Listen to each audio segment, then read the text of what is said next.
चला मित्रांनो, गोरेवाडा झू सफारीला. तर आज आम्ही या ठिकाणी नागपूर येथील गोरेवाडा या ठिकाणी वन्य प्राण्यांचे दर्शन घेण्याकरिता या ठिकाणी सहपरिवार सहकुटुंब आलेला आहोत. पहिले तर आम्ही चौघांसाठी AC बस तिकीट्स घेतले. मग चालू केलं झू सफारीचा प्रवास.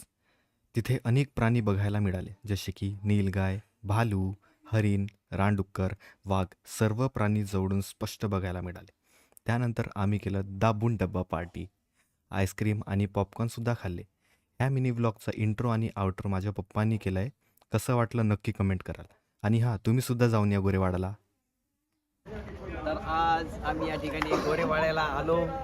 आमचं दर्शन फार छान झालं. आम्हाला 2 वाघ, हरिण आणि अस्वल बघायला मिळाली. त्याचप्रमाणे मोर सुद्धा बघायला मिळाला. फार आनंद झाला मला. असंच आपण सुद्धा येत राहावं अशी अपेक्षा करतो.